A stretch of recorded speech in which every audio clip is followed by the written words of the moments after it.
Mindanao, handa na ba kayo? KB, Kilos Pronto! KB, Kilos Pronto! Serbisyong totoo mga boss, ito ang sumbungan ng bayan. Ora mismo, aksyon agad at maaasahan. Sunod-sunod ang kilos sa pagbabalita. Nakatutok ang mata sa problema na nakikita. Lahat ng question ay may solusyon. Sa bawat hinaing katumbas ay aksyon. Kilos Pronto! Di ka na magtitiis at mabibigyan ka dito ng resulta mabilis. Dahil ang bitag, walang pinapalagpas. Sa tropang Ben Tulfo, wala kang ligtas. KB, Kilos Pronto! KB, Kilos Pronto! Ipaglalaban ng karapatan, problema'y matutugunan. Maraming katanungan dito ay masusolusyonan. Kilos Pronto! Kakampi ng masa, humanda ang lahat.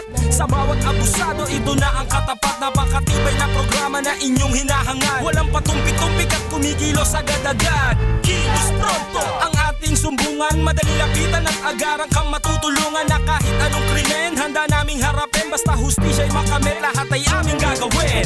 KB, Kilos Pronto! KB, Kilos Pronto! KB, Kilos Pronto! Kumusta ho kayo mga ka-KP? Magandang gabi ho sa inyo Pilipinas sa 25 ho ng Oktubre, Martes. Tuloy-tuloy ho ang aming pakikipagsabayan sa primetime. Habang sila ho sa kabilang stasyon, depende kung sino sa kanila, sila ho'y balitaan, kamay sumbungan at investigahan. Gumagana ho yung sinasabi ho ng tatlong teknolohiya. Ito ho yung telebisyon, website at yung sabi ho natin na Facebook ho natin, ang convergence. Kami ho eksklusibo na papanood ho sa UNTV. And hindi lang ho sa UNTV, sa Facebook, sa website, sabi nga ho ng ganyan. Kaya wala hong dahilan para hindi nyo po pwede kaming masundan mga ka-KP. Tama yan, Ben. At live pa rin po tayo mula dito po sa BMUI Digital Studio. Dito po yan sa Ritual Center sa Timog Lungsod po ng Quezon. Ibinabalot po namin yan point-to-point fiber transmission. Diretso po yan sa UNTV station. Patuloy pa rin po ang aming investigasyon at aksyon ngayong Martes sa inyo po mga sumbong at reklamo ngayong gabi. Kung pag-uusapan ng sumbungan, Kilos Pronto ho, ang aming aksyon. Ibibigay sa mga problema pang metro, pang probinsya, ganoon din sa ilang bansa. Ang programang ito ay napapanood ho sa live stream sa Facebook page ho ng Kilos Pronto, www.facebook.com/KilosPronto. Uploaded din po ang aming pong programa. Araw-araw po yan sa aming pong Facebook page. Sa loob po ng 18 oras, kaya walang dahilan para hindi nyo po mapapanood itong Kilos Pronto. Kaya naman mga ka-KP, wala nang patumpik-tumpik pa. Kilos Pronto na! Manggagancho, tiklo sa Kilos Pronto. Kasama ang pwersa ng NBI at DOLE. Sinalakay ng Kilos Pronto ang isang recruitment agency sa lungsod ng Parañaque.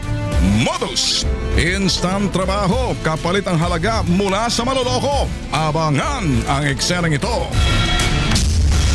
Batang babae, hinalay at pinatay sa loob ng sementeryo ng Malabon. Suspect, kumpare mismo ng ama ng biktima. Paano ito nagawa? Alamin sa video ng Kilos Pronto. Talagang kapal moks, hindi alintana ang batas, lalo ang kanyang kapwa. Naaktuhan ng Kilos Pronto, tatlong sasaking ito na nilabag na no window hour policy ng MMDA sa EDSA. Ang kapal naman na mukha mo, Chong!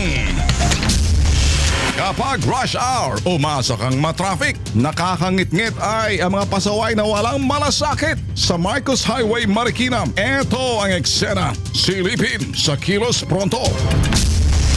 Sumbungan, imbestigahan at balitaan. Kilos Pronto, umpisa na!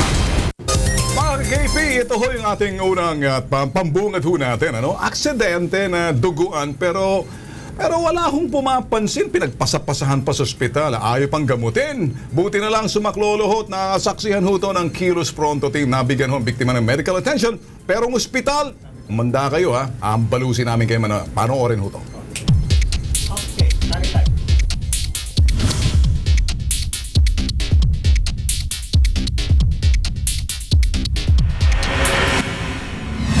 Duguan, walang malay at nakahandusay na lalaki sa tabi ng kanyang motorsiklo.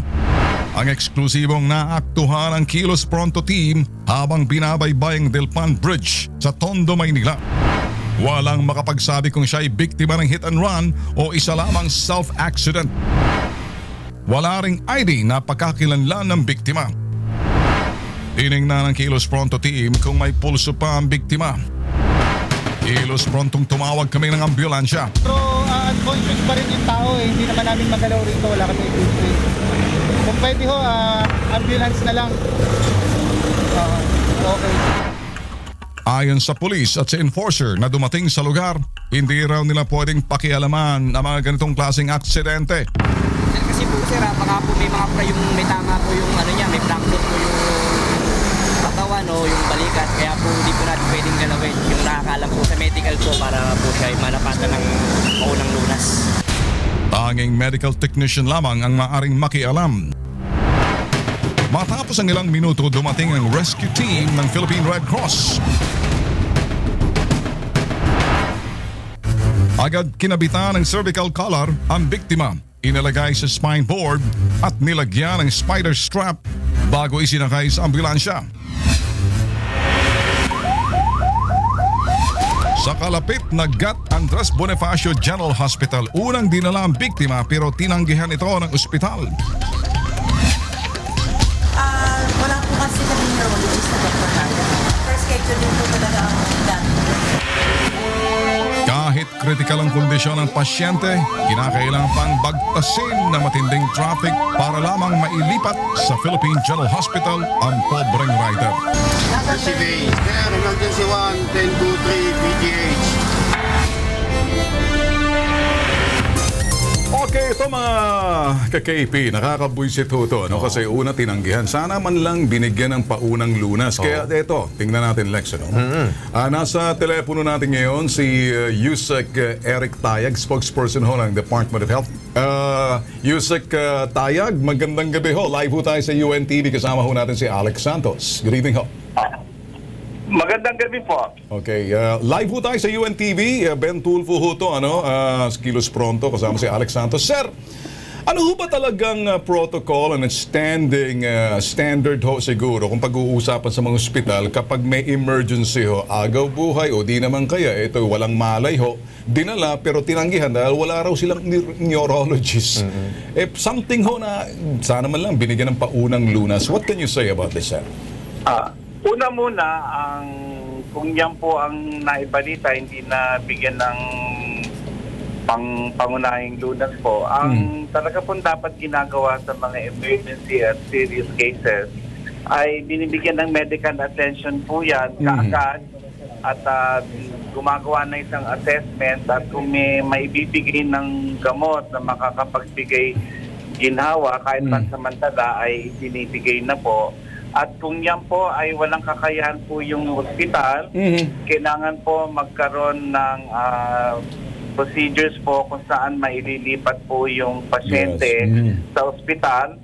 At pangalawa, dapat po papayag yung pasyente o kamag-anak sa paglilipatan po. At yung ospital naman po ay tatanggapin po yung pasyente. Yan po ay base sa Republic Act 8344. Pag hindi po ganito ang nangyari o ginawa, mayroong paglabag, yan po ay magiging isang refusal at yan po ay mayroong mga kaakibat na penalty kasama ng pagkakulong po. Yusek, ano ho yung sanction kapareho? Malinaw ho, hindi ho nila tinanggap kasi wala daw ho silang doktor pero hindi ho nila ginawa yung pansamantalang lunas man lang bago mailipat kasi ano ibig unconscious. sabihin walang doktor po? Wala daw silang neurologist. Sabi ho ng mga nasta sa GAT, Ginaldo, what's this hospital? Hindi po pwedeng gano'n. Kailangan kahit sino po Andres yung Bonifacio. doktor po ron, ay kailangan pong may ibigay pong medical treatment kahit paano po. At sila po ang mag-arrange ng paglilipat ng pasyente kung wala silang kakayahan. At yan po ay kailangan dalhin nila sa ospital na siya namang tatanggap. Hindi po pwede yung Gat Andres. bibigyan ng lunas at hindi po tatanggapin. Ang pangalan ho ng ospital, Yusek Tayag, is Gat Andres Bonifacio Tinanggihan ho nila kasi wala raw silang doktor, kahit man lang sana in-stabilize ho man nila or make sure na hindi na ho unconscious. Kaya naging nangyari ho rito, binahe pa ho papuntang dito sa PGH. sa PGH, Philippine At General sino po Hospital. nagbiyahe ng pasyente? Yung mga staff ho ng Red Philippine Cross, kasama ho yung Kilos Pronto team.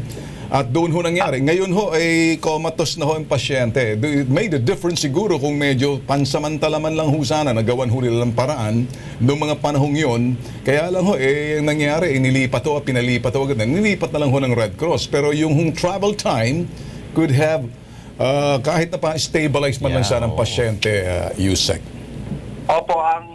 Opo, at sana po ay makarecover po yung pasyente. Dadasal po kami at sana ay magawan po ng paraan. Malungkot po nangyari.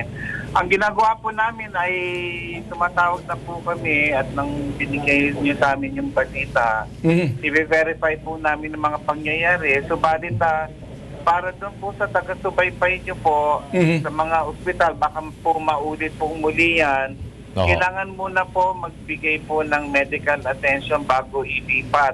At yung hospital mismo ang talaga pong gagawa ng paraan para mailipat at yung hospital naman pong tatanggap ay nakahanda na po. Ayun. Okay. Yusek, si Alex Santos po to. Magandang gabi sa iyo, Yusek. Magandang Oo. gabi. Tanong ko lang, Yusek, kung ang mga ospital po ba, mga pampublikong ospital po ba, tulad po dyan sa Gat Andres Bonifacio, may talaga po bang totoong may kakulangan po talaga po ba tayo sa doktor?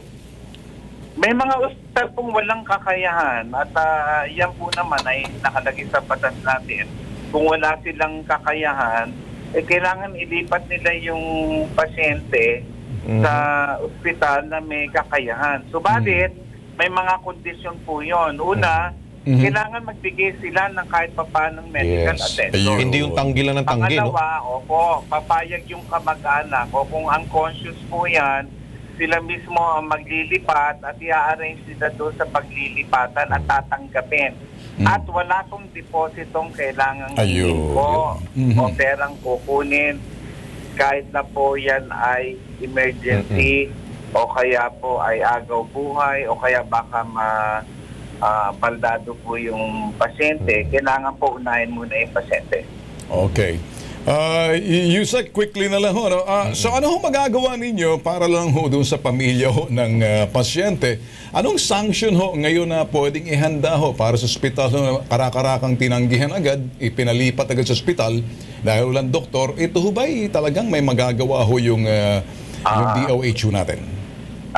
Una muna, mag-focus muna tayo doon sa pasyente na sana ay kumanda po ang dating niya. At hindi po, maging maayos po lahat. Yun na muna pong unahin natin. Yung tungkol po sa nangyari po sa ospital, sa tumanggi po, pangkaraniwan po kung opisyal po magre-reklamo po yung kamag-anakan, ang Department of Health po ay magsasagawa po ng investigasyon po. With that, Yusek, kami nagpapasalamat ho sa inyo. Maraming salamat. Magandang gabi. Okay, mula sa aksidente, Ben, ako naman dito, related rin to ho. Okay. Ito'y coding. Ano bang ang plaka mo? Ako, kung minsan, driver ko na lang bahala doon. Ito ho. Malino naman yan, di ba? Lunes, bawal pong bumiyahe ang yung mga sasakyan po may ending po ng 1 and 2. Tapos, Martes, 2 and 3, 5 and 6 ang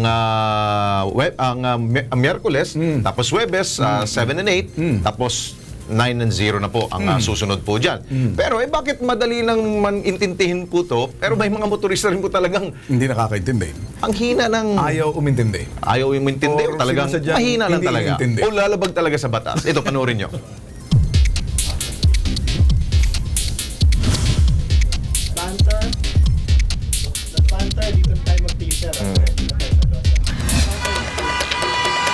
Mahigpit nang ipinatutupad ng MMDA ang no window hour kaugnay sa number coding. Ibig sabihin nito, inalis na ng MMDA ang 10 a.m. hanggang 3 p.m. window hour sa layuning mabawasan ang bilang ng mga sasakyang nasa lansangan, partikular na sa EDSA, C5, Ross Boulevard at Alabang Zapote Road. Pero kaumpisa pa lamang at kasagsagan ng pagpapatupad nito, Naaktuhan ng Kilos Pronto Team noong ika-18 na Oktubre, araw ng Martes, ang tatlong sasakyang ito na may plakang nagtatapos sa 3 and 4 na malayang bumibiyahe sa kabaan ng EDSA. Pero mukhang matigas sa mukha ng mga pasaway na tsuper at wala silang pakialam sa umiiral na batas trapiko. Naku po, MMDA at Highway Patrol Group ng PNP, tila nalulusutan kayo ng mga ito para palalahanan natin ang mga mamang tsuper at may-ari ng mga sasakyan. Narito ang listahan ng mga plate endings at anong araw sila bawal bumiyahe sa lansangan. 1 and 2 tuwing Lunes, 3 and 4 tuwing Martes, 5 and 6 tuwing Miyerkules, 7 and 8 tuwing Huwebes, at 9 and 0 tuwing Biyernes. Kagustuhan ng bawat motorista ang pagluwag ng daloy ng trapiko pero kaakibat ito ay kaunting sakripisyo at pagtalima na rin sa mga batas trapiko. Baka siguro, Ben, nagkamali lang yung tsuper na gumamit ho ng kanilang mga sasakyan. Nakala ho siguro niya, makakalusot. Pwede ka namang mag-cross pero wag kang bumaybay ng buong kahabaan po ng EDSA, Rojas Boulevard. Pwede kang mag-cross lamang. Pero siguro, sabi niya, wala naman tumitingin. Gagawin ko na to, lalabagin ko. Baka nakalimot lang. Nakalimot. May amnesia. Selected amnesia yun. Nako po. O ito, samantala, narito mga dapat abangan mamaya sa Kilos Pronto. Batang babae hinalay at pinatay sa loob mismo ng sementeryo sa Malabon. Paano ito nakalusot gayong may presinto ng pulis sa gate at panay ronda naman ang barangay? At mga pasaway na motorista sa Marcos Highway sa Marikina, sinilip ng KP.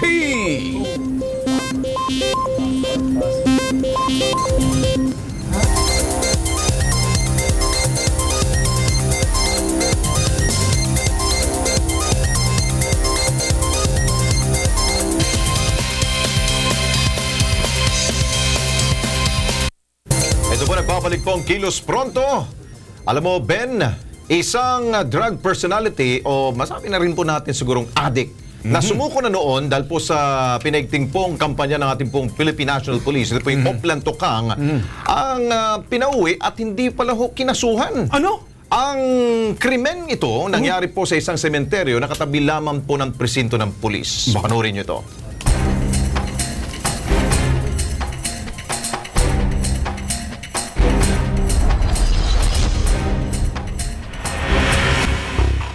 Alas 8 ng gabi noong ika-21 na Oktubre, kuhang-kuha sa CCTV ng Barangay Tugatog sa Malabon City ang paglabas ng isang lalaki kasamang isang batang babae na kumakandirit pa. At isang oras na nakalipas sa isa pang kuha ng CCTV na malapit sa Tugatog Public Cemetery, muling namataan ang naturang lalaki. Ngunit kapansin-pansin na nag-iisa na lamang ito at animoy papunas-punas pa. Ang lalaking nasa video, kinilalang si J.R. Payawal, 30 anyos, residente ng naturang barangay.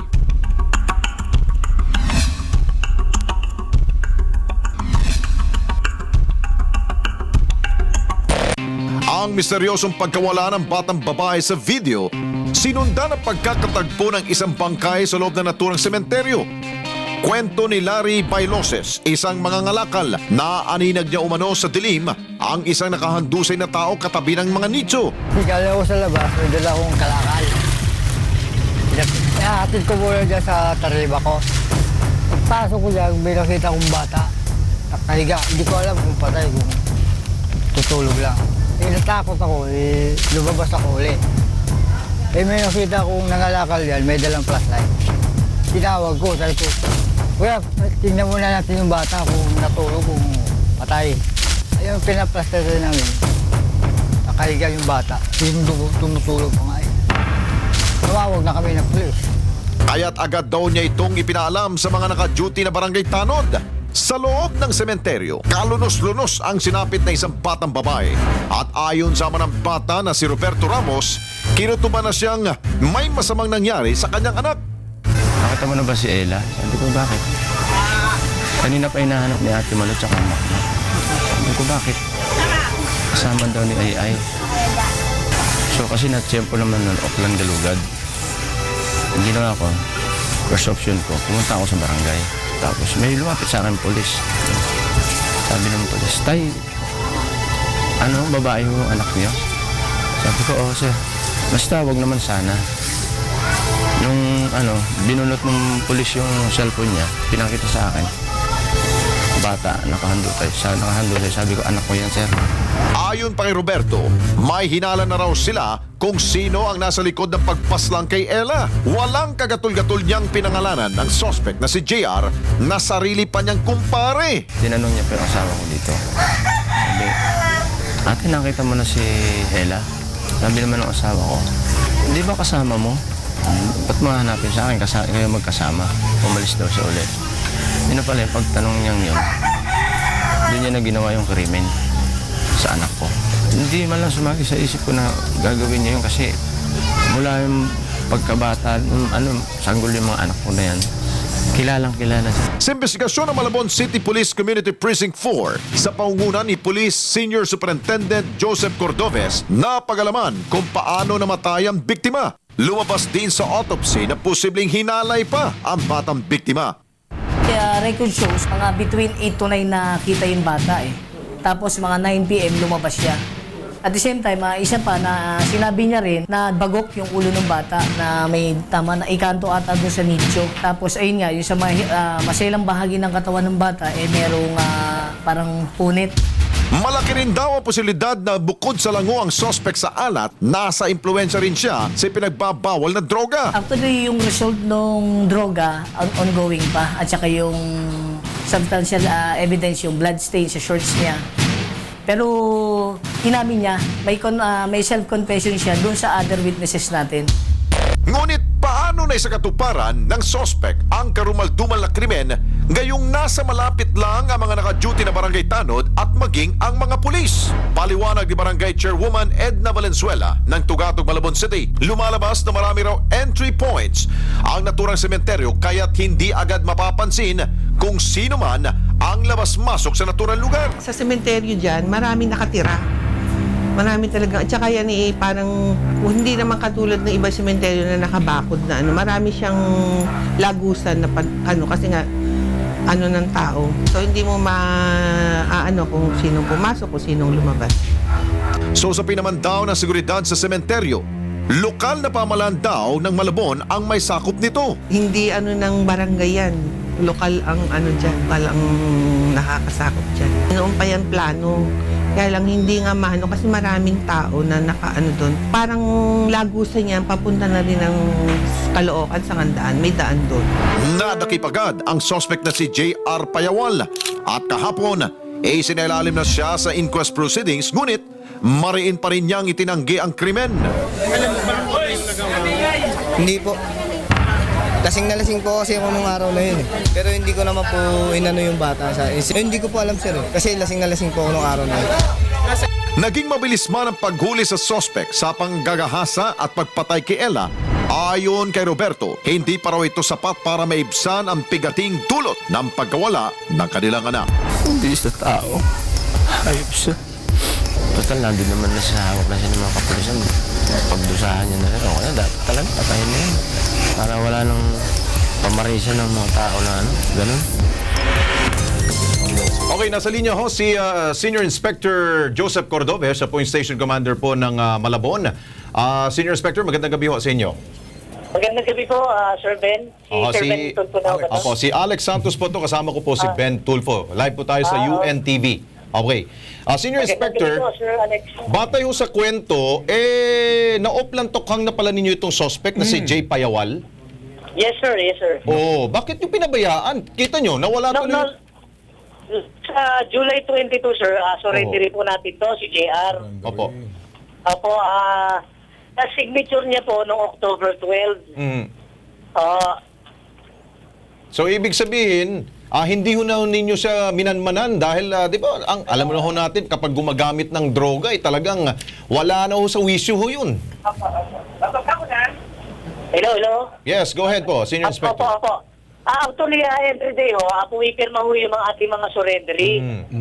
It's so happy na may mga trabaho na, kaya hindi ho natin na-obliga sila na puntahan. Opo. Okay, sa ngayon Ito si JR Payawan, surrender ho natin last July 22. Apo. O sa ngayon, mukhang matibay naman po mga nakalap nyo ebidensya at hindi ho talagang malalagay lamang ito sa wala, itong kasong ito, laban sa kanya. Hindi ho, matibay yung ating ebidensya laban sa kanya. Maliban sa eyewitnesses, mga testigo, malamang ho na life imprisonment siya or reclusion perpetuum. Maganda siguro, Inspector, Actually, kahapon papahingahin na lang natin sa loob siya. ng kulungan yan. Ay, as in, Ano po? papahingahin sa loob ng kulungan. At bahala na yung mga preso sa kanya na medyo gumawa ng mga malikhaing pamamaraan para siya ay mabigyan ng leksyon. Tulad Yes, ng sir. pagbibigay ng mga Actually, jail at bumada. Opo, until now ho, nandun ho siya ngayon. Nasa Until, kulungan. Opo. Pwede ho bang masilip yan? Sir? Pwede ho bang mabisita yan? Magisita, opo. Anyway, sir, mamasilip nandun ko lang naman ho po at siya. ako'y may ibubulong lang sa mga preso at tatanungin ko, kukumustahin ko lang ho ha? Meron ho kasi akong estilo na pagpapatay ako ng camera at medyo may mga lingwahe kami lang nagkakaintindihan Kaya Opo, sir, humanda yung opo. putok sa buhong yan. Oo. Opo, sir. Senior Inspector, dahil malapit ng undas, ano ang inyong gagawin? Dahil malapit lang pala Tama. inyong police station at hindi nyo ito naunahan at sana nadakip kagad at may gagawin pala masama itong si JR. Anong gagawin ninyo sa undas? Bali, continuous lang po kami, yung tokhang namin. Yan o yung battle cry ng ating Pangulong Duterte. At saka pasasampang ko lang ho, yung ating local government at ang aming kapitana dito sa nakakasakop sa council, dito sa nakakasakop sa barangay. Dahil maaga po yung responder kagad yung ating suspect. Sana ho, Senior Inspector, hindi ningas gugon yung on and off na trabaho ninyo dyan. Sana ho, para makita naman ng taong bayan na meron ho kayong ginagawa. Opo, maraming salamat Thank you, din sir. sa inyo at patuloy kayong nagmamadsid sa amin. Thank you. Alam mo, Lex, ako'y dito ko nakikita yung kahalagahan ng sinasabi ng presidente doon sa sinasabing war on drugs. Although kasama rito yung rehabilitation para doon sa mga taong pwedeng i-rehabilitate. Di ba? Kung kaya pa. Kung kaya pa. Pero kapareho na tong kumag na to talagang, ewan ko, walang karapatan na maghalo-bilo sa mapayapang lipunan to Di ba sabi nga, kapag nakapag-drugs ka, matagal ka nang gumagamit ng shabu, lumiliit ang utak mo. Tama. So nawawala yung discernment mo. Ano ba yung tama at mali? Narinig na natin kay Pangulo yan. Yes, Exactly. Ngayon, dito mo makikita, kapareho nito, yung hinagpis ng magulang Nilalagay ko sarili ko kanina, parang sabi ko, ano kayo? Yung magulang parang nag-wish na lang Pero may mga ibang magulang dyan, malikhaing pag-iisip, talagang dapat nabibigyan ng leksyon yung kaparehong yan Mabisita ng konti, mamaya yan. Or di kaya, sabi naman, okay naman Gusto mo sumama? Biyahe tayo? Biyahe tayo? Walang problema. Sige, sama naman, pag ako'y nagko-cover, pinapatay kong camera para makuha. Ito. Itong susunod naming papakita sa inyo, hindi po ito parking lot. Pero dahil sa mga motorista na makakapalang mukha na hindi nahiiyak, inangkin ba naman ang Marcos Highway at doon pinarada ang kanilang sasakyan? Yan ang nasilip ng Kilos Pronto!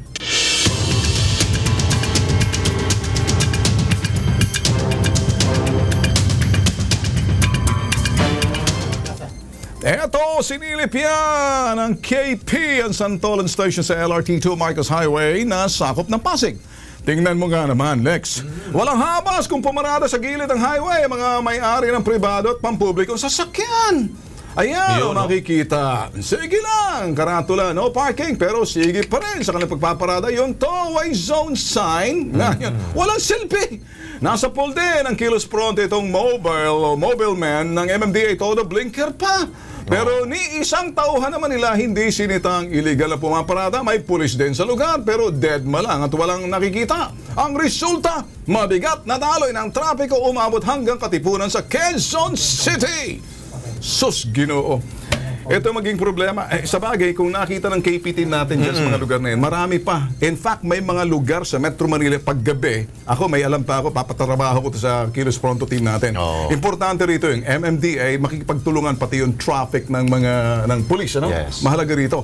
Para dyan, ma-actionan, nasa linya natin ngayon yung General Manager ng MMDA, si Tim Orbus. Magandang gabi po, Mr. Tim Orbus, MMDA General Manager. Sir?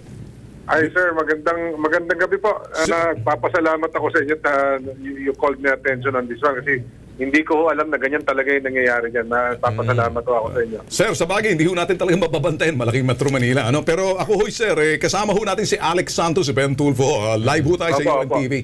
Sir, ano ho magagawa ho natin para medyo, alam naman natin, kayo ho'y I'm sure, adjustment period din na kinakailangan ng agaran. So sa ngayon ho, quickly, ano hong magagawa ho ng MMDA? Pakikipagtulungan ng lokal na pamahalaan at yung mga traffic ng lokal na pamahalaan? Alam nyo sir, bukas na bukas mag-ooperate ho kami dyan. Immediately, anuin na namin, address na kinausap ko na ho yung mga tao dyan. At inalam ko bakit ganyan ang problema kasi may rason at ba't nagkakaganyan. Una-una, nagkakos ng traffic yan. So dapat talagang ayusin ho yan. Pero ang ano ho pala dyan, ang kwento ho pala dyan, kadamihan ho nang bumababa dyan ay mga taga Rizal. So, ang problema ho pala dyan, ba't sila bumababa dyan? Ba't pa yung mga koloro mo kadamihan dyan yun ho pala, wala palang prangkisa na binibigay ang LTFRB na papuntang Antipolo, yung mga ganyan lugar. So, dalawang kakausapin ko bukas sa isa ho dyan ang LTFRB na i-address yung sitwasyon ng mga ating mamamayan na kailangan sumakay sa mga kolorum na sasakyan. Bakit gano'n, no? I'm sure tutugunan po naman to ni Chairman Delca dahil tutulong ko kaagad yan. Pangalawa kakausapin ko yung LRT. Kasi bakit nila pinapayagan na unang-una alam natin ginagawa yung Marcos yung LRT line extension. Baka pwede yung gawin nagawa naman ito nung araw, magkaroon na ng shuttle service. Ayun. Kahit na bayaran na rin or parang extension ng line 2 extension na tuloy-tuloy na dalhin nila hanggang doon sa dulo man lang yung tao. Yeah. Kasi Okay. Putol. Naputol na, sir. Ito, Lex, nakita ko. Maganda naman yung response niya, no? Yes. Parang alam niya. So, he's taking action.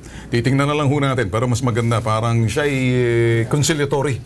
At makita mo na talagang willing to act. Pati alam niya talaga ang punot dulo ng pangyayari dyan. Okay, samantala, para sa mga gusto hong magsumbong at magreklamo, sa Kilos Pronto wala po kayong dapat gawin, kundi ay bumisita lamang po sa www.facebook.com/kilospronto at mag-iwan po na mensahe. 24/7 po kami po dyan na walang tulugan. Huwag kalimutang mag-iwan po na inyong pong contact number at tatawagan kayo ng KP Team. Sa pagbabalik ng Kilos Pronto, OFW na nagpakandahirap magtrabaho sa ibang bansa, bumili ng lupa ang masaklap. Lupang hinuhulugan niya, may tumira na raw.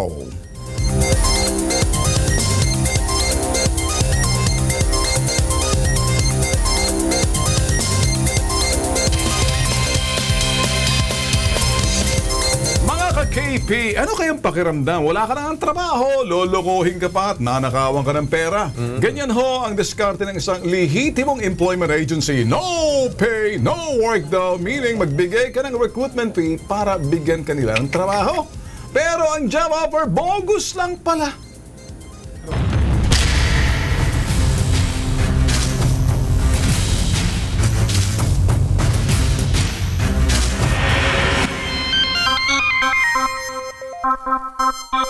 Mahigit 1 milyong Pilipino ang walang trabaho at mahigit 7,000 lang ang bilang ng mga bakanteng trabaho na maaari nilang applyan. Ito ang nakitang pagkakataon ng mga oportunista para mambiktima. Kaya naman ang kanilang alok, instant trabaho. Nakarating sa kaalaman ng Kilos Pronto ang reklamo ng panloloko ng Prince Chinito Management Services or PCMS. Sa Facebook page ng KP, ilang netizen ang nagpahayag ng kanilang galit laban sa naturang ahensya. Ang estilo umano ng PCMS, mangolekta ng bayad mula sa kanilang mga aplikante kapalit ng pangakong trabaho. Sa Baclaran, Parañaque, natunto ng KP team ang tanggapan ng ahensya. Sa labas pa lang ng gusali, kapansin-pansin na mga lalaking ito abala sa pang-iengganyo sa kanilang mga target na biktima. Pagdating ng KP team sa tanggapan ng PCMS, inabutan namin ang ilang pang-staff ng abalang-abala sa pambobola sa iba pang mga aplikante. Naririto rin ng mga aplikante na si Alvin na 3 buwan ang pabalik-balik sa opisina ng PCMS para mag-follow up ng trabaho. Mabilis ba? Wala pa. Unang hiningan ako ng deployment. Sabi sa akin, babayad ka ng 400 sir. Kasi 100% naman nakakapasok ko. Tiwala. Kasi kailangan kong trabaho. Sari-saring mga trabaho ang kanilang alok sa mga aplikante na kanilang pwede raw pamilihan. Bellboy, room attendant, HRM ka, food and beverage, cook, kitchen helper. Sure na trabaho na po yun, sir? Kasi hindi ka reservated. Ipinagyabang pa ng staff na nagpakilalang Rother ang listahan ng mga hotel at kumpanyang affiliated daw sa Prince Chinito. Kita dito ilagay, sir. Samba. Ito, Baywalk, Binondo, or Ermita, White Knight Hotel, at saka Midland Plaza Hotel. Mga 5-star lahat yan, magaling. Kontrata natin maganda ngayon na kasi walang end. Hanggat maganda yung performance, hindi mo kailangan mag-renew. And then rate natin, ito rate natin. Starting yung minimum 491 per day. Starting lang yan. Tataas sahod nyo step by step. Depende sa performance. Meron tayong processing fee na 200. Matapos ang briefing, inumpisahan na ang singilan. 200 pesos para sa processing fee. 800 pesos para sa medical examination at 400 pesos para sa deployment. Kilos pronto kaming nakipag-ugnayan sa tanggapan ng Department of Labor and Employment. Base sa kanilang record, lisensyado ang Prince Chinito Management Services na pagmamay-ari ni Fatima Kanda. Ang business permit din ng naturang kumpanya lehitimo. Pero kahit may permit to operate ang PCMS, marami daw itong paglabag na ginawa ayon sa DOLE. Wala dapat sila kahit isang sentimo na kukolektahin sa mga aplikante. So supposed to be sa Pasay sila dapat nag-ooperate, hindi sa Baclaran. Sa pinagsanid na puwersa ng DOLE at Anti-Human Trafficking Division ng National Bureau of Investigation o NBI, isang surprise inspection ang ikinasa.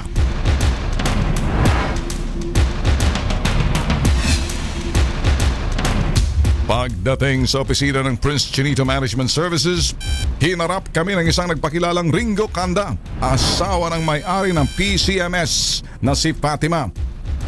Ang mga nagre-reklamo, hindi na rin napigilan ang kanilang galit. Hindi sumipot ang mismong may-ari ng Prince Chinito, kaya si Ringo ang pinagbalingan ng mga aplikante. Ano to? Pwede? Bakit pagdating doon sa resume namin, hindi kami tinanggap? Pinaasa nyo pa, pinaasa agad-agad may trabaho. Isang rin yung gasto namin. Pagtrabaho kayo. Kahit napas mo kami, hindi kami nakakain. Hindi lang kayo doon niloko nyo connect sa kanila eh. Bakit yung resume namin hindi tinanggap? Binasura doon. Bakit? Pagdating sa company, interviewin sila. Nabanggit niyo po na kayo po ay PRPA. Alam niyo ho ba ang general rule na bawal ang agency maningil directly from the recruit, from the applicants? Actually, pero since kasi hindi kasi kami what we call that, naghingi ng say something like agency charges o di kaya from the applicant. So kaya nagkaroon tayo ng processing. Pero anumang palusot na sabihin na Ringo, hindi ito umobra. Ang Department of Labor and Employment National Capital Region ay talagang isasara ang Prince Chinito Management Services dahil po doon sa mga violation na ginawa nila. Ayun, mabutit may aksyon na ginawa. Mula sa pangakong trabaho, ito, pangako sana na matayuan daw ho ng kanya pong tahanan, pero nangyari, binili daw ulit, binabenta ang lupa at may nakatayo ng tahanan. Kasama ho natin ngayon sa studio, walang iba kundi si Arnold Makiling para reklamo po yung double selling daw ho ng lupa. Arnold, magandang gabi sa iyo. Magandang gabi po. Okay, ano ba nangyari? Kailan mo ba nabili itong lupang ito? Noong 2009 po. Okay. Tapos nung pag-uwi ko ng 2013, pinuntahan ko po yung lote ko sa yung sinasabing sa Maligaya. Okay. Sa Maligaya, anong lungsod to? San Jose del Monte, Bulacan? Hindi, sa Lagro. Sa Lagro. Okay. So, ano nangyari? Magkano binayad mo na? maabot na po ng kulang-kulang 50 mil po. 50,000 pesos. At anong sabi daw nung kausap mo dito sa nagbenta ng lupa? Ang sabi niya, hindi daw niya binenta yung lupa. Ang tanong ko po, kasi kanino nabili ng nakabili ron kung hindi na binenta? Oo. Tapos nung sinabi ko na ibalik ko na lang iparipan ko na lang yung pera, sabi niya, hintayin ba daw yung resolution sa sa HLURB kasi may kaso po yung yung lupa. Yung developer at yung may-ari ng lupa nagkaroon ng problema. Opo. Kaya kayo nadamay. So nakilala mo rin yung bumili ng lupa mo? Nakilala mo rin ba? Yung nagpatayo ng bahay doon sa lote ko, balik kapitbahay po ng ninong ko doon. Okay, para mabigyan mo ng solusyon ito kagad, makakausap mo natin. Wala ba tayong Wala ba on air? Okay, siguro. So anong plano mo ngayon, Arnold, at anong gusto mong mangyari dito? Ang gusto ko lang pong mangyari, maibalik na lang po yung naihulog kong pera kasi para makahanap na lang po ako ng hindi magulong Okay, una nag-down ka ng 20,000 pesos at yung monthly umabot na rin ng mahigit 20,000 rin. So, humigit kumulang nasa 50,000. Opo. Okay. Nasa linya? Nasa linya ngayon po ang ating pong suki, ang commissioner po ng HLURB, walang iba kundi si Antonio Bernardo. Sir, magandang gabi po sa inyo.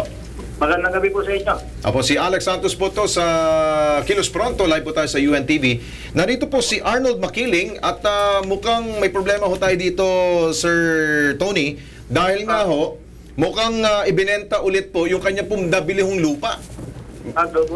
Double selling po ng lupa. So paano ho natin matutulungan po to si Arnold po, sir? Well, kung maitutulog niya sa aming tanggapan para makuha ko lahat po ng detalye, kung sino yung developer, yung mga binayad niya, pwede po natin siya matulungan. Kaya pwede pong pumunta sa akin po si Arnold para matugunan natin yung kanyang problema. Ang nabili daw ho niya kay itong si Susan Kapili, sa halaga hong 100,000 daw po yung lupa. Pero nakapag-down na ho siya ng 20,000 pesos at nakapaghulog na rin po siya ng ilang buwan. Kaya umabot na daw ho sa 50,000 pesos po ang kanya pong naibigay pong pambayad dito. Yun nga lang, pagbalik ko niya, nagulat po siya na may iba na hong naninirahan po doon sa kanyang lupa. Sandali po, hindi ko kasi naampisan yung phone pass interview. Yun po bang sinasabi niyang binilhan niya, developer po yun? Apo, si Susan Kapili po. Opo, hindi, kung developer po yan, meron po kaming jurisdiction kasi kung hindi po developer, wala kaming jurisdiction. Yung po sanang may mumungkahi ko kay Arnold, kung maaari, magpunta siya sa aming tanggapan para makuha namin yung detalye ng complaint niya at papatawag po natin yung developer para pagpaliwanagin po. Okay, sige po. Sandali lang po, Sir Tony, nasa linya itong si Susan Kapili. Ito po yung nirereklamo ho ni Arnold. Susan, magandang gabi sa iyo. Ay, magandang gabi. Pakibigay ho ang inyo pong panig kung bakit nga po nagkaroon po ng double selling dito sa lupa. Ano? Ano po yung nangyari ho? Bakit nagkaroon po ng double selling daw ho? Dinimanda ko yung may-ari ng double selling. Kayo pa ho ang nagdemanda? Oo, ako nagdemanda. Dahil po yung inyo pong dinimanda, sila ho'y may kasalanan na binenta ho nila yung supposedly lupa sa binenta na nila sa akin bago binenta pa nila ulit sa iba. Okay. So sila ang may kaso. So, pwede mong tulungan si Arnold para mabawi ho yung 50,000 pesos ho niya na ibigay na ho sa inyo? Una, hindi 50,000. Alam ko, 40-something lang yan. Kaya lang sabihan mo siya, makipag-usap siya dahil alam ko, higit 3 taong hindi siya lumilitaw at hindi na siya nagbayad, duminto siya. Kaya natayuan yung lote na binibili niya dahil hindi niya pinoteksyonan. Anong tugon mo dyan, Arnold? Yung 3 taon po na sinasabi niya na hindi ako nagbayad, lahat po kami doon hindi nagbayad kasi may kaso yung may kaso sila. May-ari ng lupa sa yung Oo, kaya nga may kaso, kinasuhan ko yung may-ari ng lupa. Tapos may nanggulo doon na mga taga Bureau of Fire Protection ng Quezon City. Sila yung naniningil na ulit nitong muli daw. Sila yung naniningil habang nakikipagkasuhan ako. Okay. Para ho siguro maayos itong problema at gusot at para mabigyan rin po ng kaliwanagan itong si Arnold, ma'am, handa naman ho si Ginoong Antonio Bernardo ng HLURB na kayo po ipag-meet at para maayos na po itong issue nito. Okay lang po ba sa inyo, Ma'am Susan? Ano ba daw ang problema dyan? Ay gusto ho niyang makuha ulit ho yung kanya po nabayaran ho. Kung yun ang gusto niyang makuha, may provision yung contract makukuha niya pero siguro mga penalty. Sana makipag-usap siya muna sa amin bago siya dyan nagpunta. Dahil dapat kasi sinabihan na namin siya, magreklamo siya sa barangay para makuha niya yung posisyon doon sa loteng binibili niya. Hindi niya yata ginawa. Hindi ho, ma'am, kasi napabarangay na namin yung nagtayo ng bahay doon. Tapos ang advice sa amin ng ang barangay, ikaw yung kakasuhan namin. Ako? Opo. Ako? Ano ikakaso niya sa akin? Yun nga po, kasi parehas kaming dalawang nagkiklaim na kamayari ng lupa, nakabili. Ay, sino ang pupunta namin doon? Okay. Dahil may pangako na... Nagpunta ka ba sa akin? Nakapag-usap ka na ba sa akin na tungkol dyan?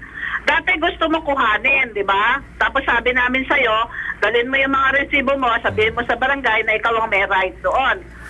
O ngayon, nagbago yung gusto mo. Gusto mo i-refund yung pera mo. Kasi yun, naguguluhan ako sa inyo kasi minsan sinasabi nyo, tawagan nyo si Boss Mike, yung katiwala nyo. Tapos naman si Boss Mike naman, pag kinausap ko, kayo naman kausapin ko. Saan ako pupunta? Ano ba? Nalilito ako sa gusto mo. Ano bang gusto mo? Gusto mo i-refund ba? I-refund na lang po. Ano ba gusto mo? Gusto mo mag-refund? Yes, Opo. refund.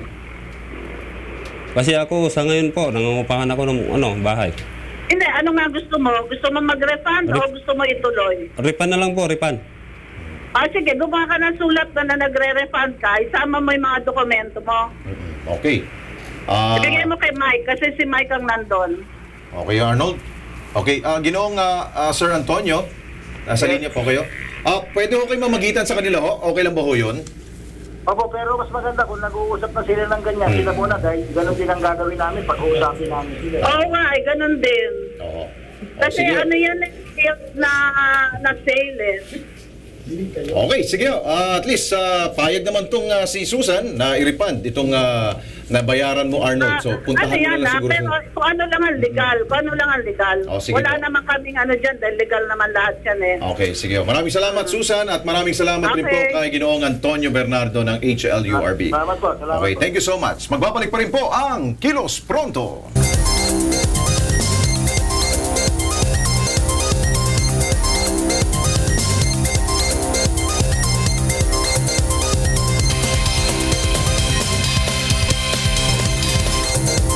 Ito, ang ating pong pagsalaw sa mga balita, ang KP version. Ben, ang usapan natin ng ating pong Pangulong Duterte ay tumulak na ho at naroon na po siya sa bansang Japan. Mula China, nasa Japan sa ngayon. So, I'm sure, marami naman itong dadalhin na namang mga baon para sa ating mga kababayan, mga investment. Yung isa dyan, malaking bagay yan.